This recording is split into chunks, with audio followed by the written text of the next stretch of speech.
done with Felisa's interview, and there's a few things that I want to address. I want to make sure that you guys don't overlook it. You don't make a mistake. You don't miss the blessing that just happened. Right?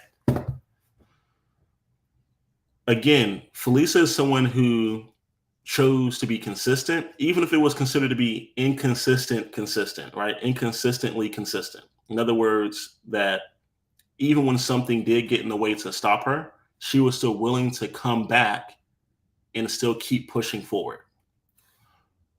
With our coaching and our mentorship, one of the things that we do is we will continue to fight with you as long as you are willing to fight. We continue to fight with you as long as you're willing to fight. So many of us choose to quit. And when you quit, you can never win. But if you never quit, you never give up, eventually you will become a winner. Whenever you're learning something new, there's going to be a trial and error, period, because you're not perfect. And unless you're a phenom or unless you already have amazing experience, right, to back you up, you're going to have some type of trouble or some type of challenges in the way. That's what the benefit of having a coach and a mentor is all about, is having someone who's willing to fight with you when you're going through those battles, having someone who's willing to point out where your mistakes were, or having someone with you willing to listen to your phone calls to actually give you feedback, having someone who's willing to actually be on the phone with you when you talk to the seller and when you talk to the buyer. That's important. Okay. Now here's the second thing I don't want you guys to miss out on. And she was being very she's a very humble person. Felisa not only relocated to an entirely different part of the country, not only did she change time zones, not only was she more than willing and able to be on our meetings that are at 10 a.m. Eastern time, which is 7 a.m. her time. She was willing to create a schedule for herself so she can give herself accountability. She was willing to create a routine for herself so that she can do one or two things at each day or each week to move her closer and closer to her goals. There were times where for weeks she didn't make one phone call. And then there were times in which for weeks she only made like two phone calls.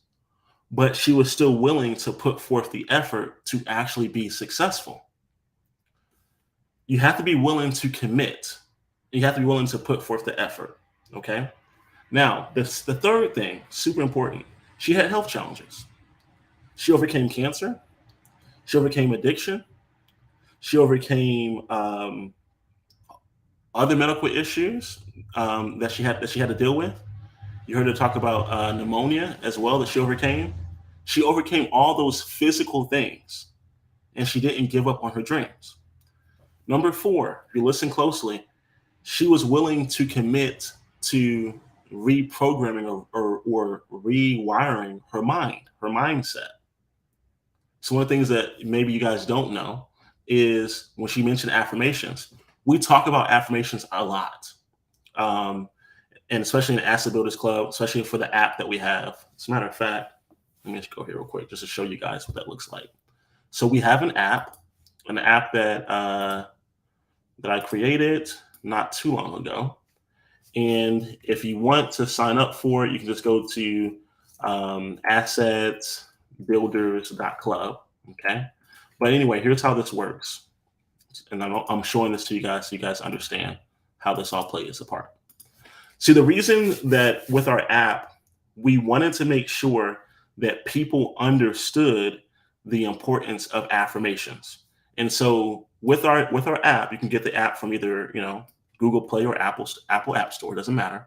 You can download it for free. One of the things that we give for free when someone downloads this is we give them access to affirmations that are free.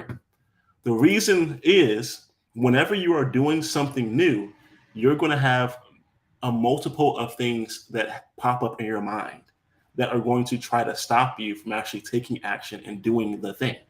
You're going to have imposter syndrome. You're going to have self doubt. You're going to have shame or fear of rejection.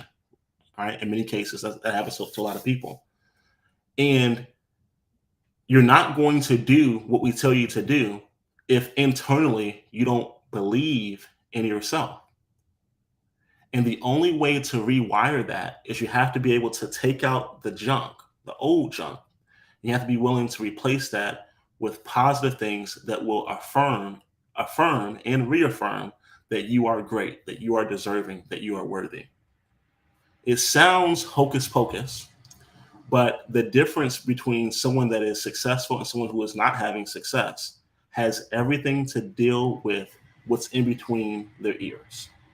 Now, number four, not only did she overcome cancer, not only did she overcome alcoholism, not only did she overcome other health issues, but many people would use age as a defining factor on why they can't do something new or something different. And I'm here to dispel that. The only thing that will have you stop doing what you can do, it has to deal with your belief for yourself and your belief of the thing. You have to believe in yourself that one, you're worthy of the thing, and that if Bob can do it, so can you. If Molly can do it, so can you. You have to have the internal belief that 1 + 1 = 2, no matter your gender, no matter your age, no matter your ethnicity, no matter your location. Which brings me to number five. The deal that she closed is a property that she never physically walked. She never physically saw the property herself. And that takes out the excuse of someone saying, hey, I want to only wholesale in my own backyard. She currently lives in San Diego, California. That market is expensive. For most investors, the numbers just don't work. Okay. So being willing to wholesale virtually, where all you need is access to a phone and a computer, that was it. And as a matter of fact, for the majority of that transaction that she closed, she did a lot of that communication only using her phone while she was in a hospital bed. So I ask you guys, when you're making these excuses about what you can and can't do, think about that. Are you actually battling for your life? Because in that case, it's like, oh, okay. But she was actually battling for her life, like legit fighting for her life. Okay. So let's be honest about the excuses that we make as people. Okay. Last thing, this is really important. She's someone that is willing to act on faith. And again, faith is another form of belief. Oh, and it's another word for belief. You have to be willing to believe in yourself. You also have to be willing to believe that you are worthy. Period. If you don't believe that you're worthy, you have to rewire your mind. You got to rewire your mind. You got to renew your mind until you renew it enough that you're able to take the necessary actions without hesitation. Period. Okay. Now, everyone will go through a hero's journey. Those who do not give up always win, and those who always give up always lose. So, with that being said, I hope you have a great evening, and I will see you on the next